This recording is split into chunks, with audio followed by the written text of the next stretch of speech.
lezat ya. Enak banget apalagi kalau ngeliat capcay ya. Tapi Betul. sebenarnya aku tuh penasaran banget nih dok, karena aku suka banget ya apa yang makan capcay Iya. terus ada kembang kolnya itu udah paling enak soalnya rasanya itu sama kayak brokoli. Nah, Iya. tapi tuh aku penasaran banget karena tuh aku pernah baca nih ya, katanya itu kalau kembang kol ini itu lebih menyerap pestisida nih daripada brokoli. Nah, itu kan dapat membahayakan terus juga Iya. katanya tuh susah banget kalau pestisidanya tuh dicucinya tuh susah katanya daripada brokoli. Sebenarnya itu bener nggak sih dokter? Iya, tapi memang kembang kol ini memang banyak manfaatnya sih ya. Tadi memang selain dia tadi ya banyak mitos di masyarakat, tapi kita perlu tanya nih apakah benar nih kembang kol seperti itu ya. Langsung saja kita undang Dokter Maria, spesialis gizi klinik. Halo dok. Dokter. Apa kabar? Apa kabar? Wah enak nih ya. Iya, Enak dokter banget. pecinta kembang kol. Ya ini sekarang bahkan trennya dibikin nasi loh. Oh, dibikin Oh, nasi. bikin nasi. Bukan nasi, dibikin seperti jadi nasi. Oh, bubur. Kayak gitu, Bentuknya kayak nasi, jadi alih-alih Maksudnya buat diet nurunin berat badan. bentuknya kayak nasi gitu Bentuknya dok. kayak nasi, jadi dari kayak apanya? dicacah tipis-tipis, Iya. ini permukaannya, jadi nanti dia ada bulir-bulirnya jadinya kayak nasi. Itu katanya buat nurunin berat badan nih. Iya. Betul sekali. Dok, tadi ada Dita bertanya dok ya, bahwa katanya kembang kol ini sulit dibersihkan karena dia lebih banyak menyerap pestisida dibandingkan brokoli. Ya, Nah, ini sebetulnya benar nggak dok Benar ya? nggak sih, Karena Dok? masyarakat bilang seperti itu. Jadi memang ada beberapa buah dan sayur memang rentan sekali nempel pestisida. Tapi sebenarnya pestisida ini bisa kita eliminir dengan mencuci. Tidak perlu, bahkan sebenarnya tidak perlu menggunakan sabun. Nggak perlu ya, pakai Iya, air biasa saja tuh udah. Tapi ada syaratnya, mencucinya harus dengan air mengalir. Air mengalir, tapi itu Ya. banyak nggak sih dokter? Ya harus banyak, harus banyak dan banyak agak ya? lama. Jadi nggak akan lengket dok Ya, pestisidanya dan ya? memang harus dipotong-potong dulu. Oh harus dipotong-potong Ya. dulu. Nah, tapi kalau ibu-ibu nih biasanya itu perlu nggak sih direndam air garam gitu? Nah, air garam sebenarnya salah satu solusi juga Iya. selain untuk mengurangi pestisida juga untuk mengurangi ini nih kalau ada ulat-ulat. Oh. Nah, ini kan sama seperti brokoli. Iya. Kadang-kadang kita tidak bisa melihat ada apakah di baliknya Betul. gitu. Jadi ada Karena baiknya memang rapet dok ya. Ya, betul sekali. Iya. Ada juga untuk pestisida memang direndam dengan campuran air dan cuka Cuka. apa nih? Asam, cuka biasa. Cuka Ya, biasa. Cuka yang apel, biasa. cuka Cuka, apel. oh, cuka apel. Ya, Tapi ini jadinya berapa untuk lama dok rendamnya ini?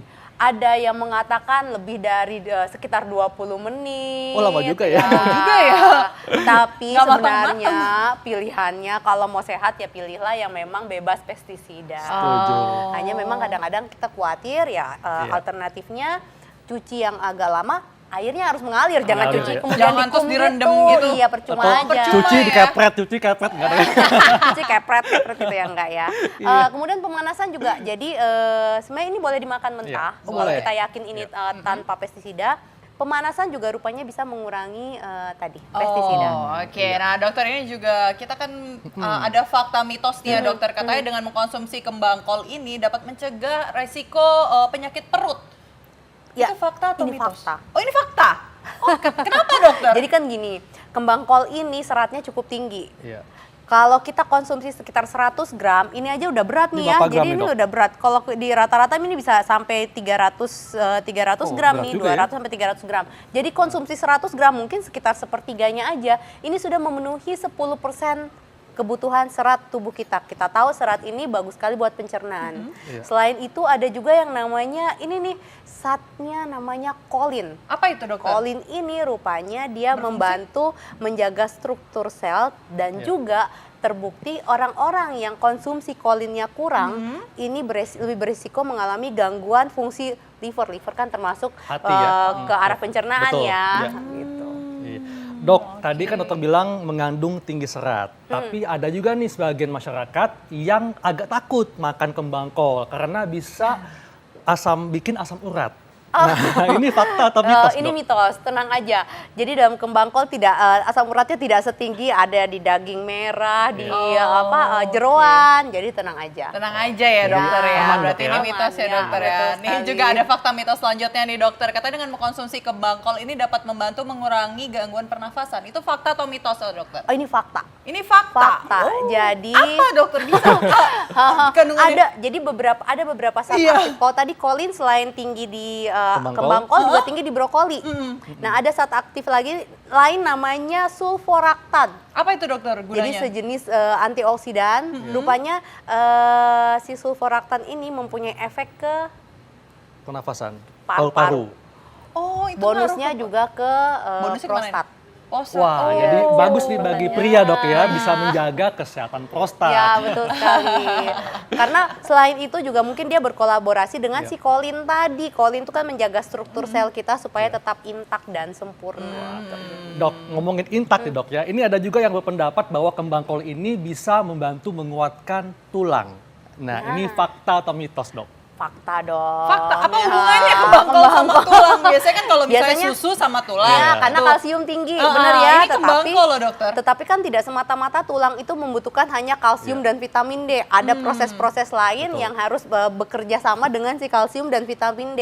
Termasuk adalah fosfat dan magnesium. Oh, Jadi oke. di dalam kembang kol ini juga mengandung fosfat dan magnesium. Kadang-kadang sepele ya. Itu berfungsi untuk memperkuat tulang Me- juga. membantu metabolisme supaya penggunaan si kalsium, vitamin D3 untuk tulang ini lebih sempurna lagi. Dok, ini kalau diolah seperti tadi dok ya, ini apakah manfaat kembang kol bisa untuk menyehatkan pembuluh darah jantung? Ini fakta atau mitos? Kalau olahnya kayak tadi pasti jadinya mitos dong. Tetapi sebenarnya dalam konsumsi kembang kol ini bisa menyehatkan fungsi jantung. Oke. Oh, Karena tadi banyak nih seratnya Iya. kan tinggi, seratnya Jadi tinggi. kalau dia tidak diolah seperti tadi itu fakta ya? Fakta. Bisa? bisa fakta. Bisa. Oh, Ya. oke. Jadi Kenapa, gini, Dok? jadi gini, kalau seratnya aja misalnya kita konsumsi seratnya tinggi, Iya. otomatis kolesterol akan terbuang bersama feses. Setuju, Dok. Jadi kolesterol yang terjaga, fungsi jantung, pembuluh darah jantung juga sehat. Iya. Lalu antioksidan yang tadi saya sebutkan di dalam kembang kol juga tinggi. Ini juga melindungi fungsi kesehatan jantung. Iya. Keseluruhan sebenarnya sih mencegah kanker. Lalu lagi kolin yang menjaga struktur sel, termasuk pastinya struktur sel otot jantung. Oh, oke. Gitu. Bahkan Nah, kalau- saraf nih kalau kolin nih, Oh, iya. ngomongin kolinnya. Nah, kalau misalnya ngomongin tentang struktur sel nih ya, dokter ya, dengan mengkonsumsi kembang kol ini itu membantu mengobati luka saraf yang disebabkan oleh peradangan. Itu fakta Ya, atau mitos? ini fakta. Tetapi bukan berarti kemudian ada masalah di saraf, langsung makannya segerobak ini ya, enggak. Tetapi ini sebenarnya untuk mencegah. Mencegah ya. Mencegah, lebih Iya. ke arah mencegah. Banyak banget tapi ya khasiatnya ya. Kalau untuk luka Ternyata- hati dok? Aduh, berat nih, susah jawabnya ya dok. Susah jawab ya. Culcolok ya. Ajurnya. Nah dokter ini kayak misalnya ada fakta mitos selanjutnya nih. Katanya kalau misalnya kita mengkonsumsi kembang kol ini itu dapat meningkatkan kekebalan tubuh. Ini fakta atau mitos sih dokter? Fakta dong, faktanya banyak ya kayaknya kalau kembang kol. luar biasa Jadi gini, kembang kol ya. rupanya dalam kembang kol ini kalau kita konsumsi tadi biasanya pemakaiannya kan 100 gram rata-rata dan 100 gram kita bisa memenuhi kebutuhan vitamin C kita. Kebutuhan vitamin C kita sebenarnya nggak tinggi-tinggi banget, sekitar 80-90. Sehari Jadi ya konsumsi ada jenis tertentu ternyata kembang kol ini mempunyai kandungan vitamin C lebih dari 120% kebutuhan kita. Tinggi juga ya. Tinggi. Bonus yang lain vitamin C kan untuk kita kenal menjaga kekebalan tubuh sistem imun kita. Iya. Ya. Dok, tadi kan dokter bilang mengandung tinggi vitamin C. Nah, ini ada juga yang mengatakan bahwa konsumsi kembang kol baik untuk daya ingat. Ini fakta atau mitos? Baik untuk daya ingat. Jadi kalau rutin Ini- makan kembang kol jadi ingat terus dok? Iya, jadi langsung saya misalnya Oh, enggak. Fakta atau mitos? Itu mitos. itu mitos. Kalau misalnya emang bisa meningkatkan daya ingat sih saya langsung mau karena agak-agak pelupa gitu. Mitos dok ya? Ya, Ini mitos mitos, berarti ya ya, dokter ya. ya. Oke. Oke. Jadi Jadi- sebenarnya tuh sebaiknya kalau kita mengkonsumsi kembang kol itu seperti apa nih dokter yang aman? Kayak dibuat sayur gini, tapi ini kalau saya lihat juga sayurnya Ya. kan ada minyak Iya. kayak Ya, juga. jadi kita harus perhatikan kita mau dapat manfaat apa Betul. nih. Memang sih tidak tidak apa-apa mengonsumsinya mentah. Oh. Tapi dicuci dulu dok ya? Cuci Tapi dulu. emang enak ya dokter ya kalau dikonsumsi Nah mentah? itu dia, beberapa orang konsumsi kembang kol mentah ini ternyata lebih beresiko mengalami kembung, Ah iya. Itu dia. ya, Begah ya? kemudian begah, bahkan Begah. ada yang sampai terkentut-kentut gitu ya. Oh. Karena Karena tinggi memang serat ya? Iya, tinggi serat. Jadi sama gini, pencernaan kita lebih sulit mencerna si kembang kol yang mentah daripada yang sedikit sudah melalui proses pemasakan. Sayangnya proses pemasakan tentu akan mengurangi komponen-komponen nutrisi kalau termasuk dimasak, vitamin C. Oke, nah tapi dokter Jadi kalau misalnya pilihannya, kalau misalnya kita kan tadi dimasak nih, tapi kalau misalnya kalau brokoli itu kan bisa dimasak setengah matang. Nah, kalau misalnya kita juga memasak kembang kol ini setengah matang boleh ini menjadi efeknya alternatif. juga bagus. Ya, sebenarnya pasti ada komponen yang hilang walaupun tidak seperti ini nih. Ini tampilannya udah overcook ya. iya, overcook Ya, kematangan banget otomatis kita mungkin dapat seratnya tapi nggak dapat nutrisi yang lain.